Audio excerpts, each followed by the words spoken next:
Наталья, расскажите, зачем вы сегодня сюда пришли к зданию администрации главы правительства Коми?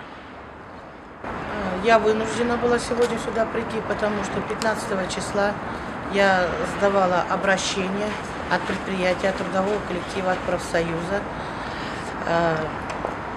непосредственно главе республики.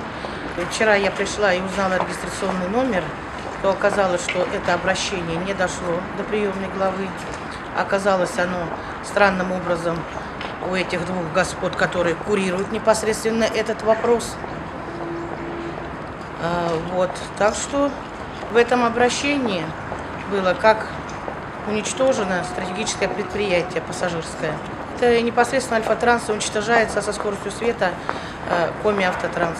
Видимо, их очень интересует, чтобы информация об этом предприятии не дошла до главы республики, потому что я очень слежу за средствами массовой информации.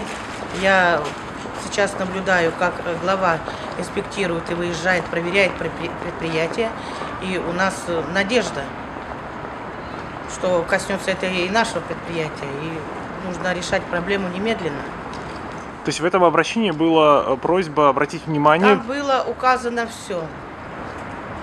То есть все происходящее на этом предприятии. Ну, вот так вот получилось. Я была шокирована, что до приемной главы не дошло даже. Как-то так получилось, что оно находится у них. Хотя именно там мы указываем, указали, кто курирует этот вопрос.